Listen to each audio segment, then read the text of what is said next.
आज फिर से मैं तेनालीराम का एक और किस्सा लेकर हाजिर हूँ आपके सामने। तो आइए सुनते हैं।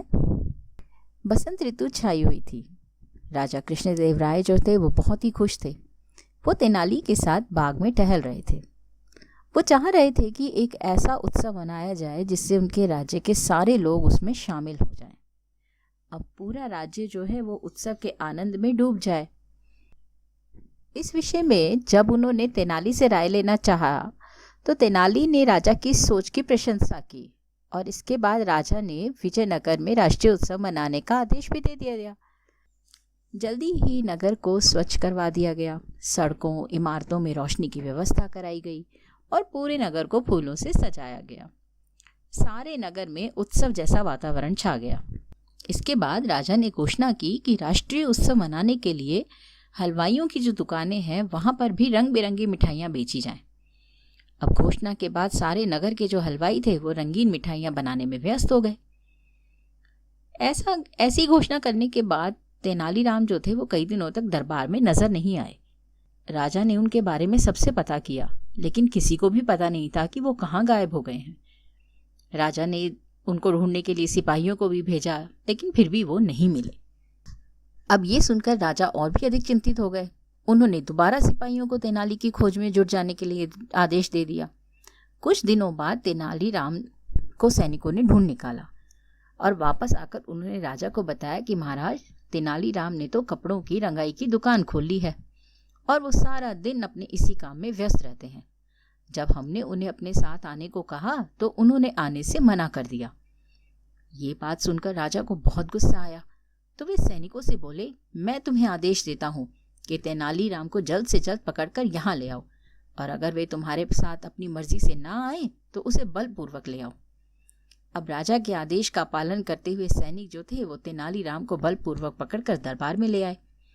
तो राजा ने उनसे पूछा, तेनाली, क्या बात है? तुम्हें लाने के लिए जब मैंने सैनिकों को भेजा तो तुमने शाही आदेश का पालन क्यों नहीं किया? और एक बात बताओ, हमारे दरबार में तुम्हारा अच्छा खासा स्थान है जिससे तुम अपनी सभी आवश्यकताओं को पूरी कर सकते हो, तो फिर भला तुम्हें रंगरेज की दुकान खोलने की क्या जरूरत पड़ गई? इस बात पर तेनालीराम बोले, महाराज, दरअसल मैं राष्ट्रीय उत्सव के लिए अपने कपड़ों को रंगना चाहता था।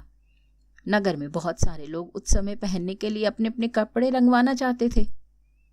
इस काम में अच्छी कमाई भी है और इससे पहले कि सारे रंगों का इस्तेमाल दूसरे लोग कर लें, मैं रंगाई का काम पूरा कर लेना चाहता था। सभी रंगों के इस्तेमाल से तुम्हारा क्या मतलब है? क्या नगर के सारे लोग अपने कपड़ों को रंग रहे हैं? राजा ने बड़े आश्चर्य से पूछा। तो तेनाली ने कहा कि नहीं नहीं महाराज, वास्तव में रंगीन जो मिठाइयाँ बनाने के आपके आदेश के बाद से नगर के ज्यादातर हलवाई जो है मिठाइयों को रंगने के लिए रंग खरीदने में व्यस्त हो गए हैं, और अगर वे सारे रंगों को मिठाइयाँ रंगने में खरीद लेंगे तो मेरे कपड़े कैसे रंगे जाएंगे? राजा को जब ये बात समझ आई, उन्हें अपनी भूल का एहसास हुआ, तो वे बोले, तो तुम ये कहना चाहते हो कि मेरा जो आदेश है वो अनुचित है? मेरे आदेश का फायदा उठाकर मिठाई बनाने वालों ने मिठाइयों को रंगने के लिए घटिया और हानिकारक रंगों का इस्तेमाल कर लिया है, जबकि उन्हें तो केवल खाने योग्य रंगों का ही इस्तेमाल करना चाहिए। ये बात कहकर राजा ने तेनालीराम की तरफ देखा। अब तेनालीराम के चेहरे पर वही चिर परिचित मुस्कान थी। तेनालीराम मन ही मन मुस्कुरा रहे थे और सोच रहे थे कि चलो राजा जी को मेरी बात समझ तो आई। अब राजा कृष्णदेव ने गंभीर होते हुए आदेश दिया कि जो भी मिठाई बनाने वाले हानिकारक रासायनिक रंगों का प्रयोग कर रहे हैं उन्हें कठोर दंड दिया जाए। और इस तरह तेनालीराम ने एक बार फिर अपने बुद्धि से, अपनी चातुर्य से विजयनगर के लोगों को बीमार होने से बचा लिया। आपको तेनालीराम का ये किस्सा कैसा लगा? मुझे कमेंट सेक्शन में लिखकर ज़रूर बताइएगा। अगर आपको मेरी ये कहानियाँ पसंद आती हैं तो आप मेरे चैनल को लाइक कीजिए, शेयर कीजिए और मेरे चैनल को सब्सक्राइब कीजिए। मिलती हुई तेनाली के एक और किस्से के साथ। तब तक के लिए नमस्कार।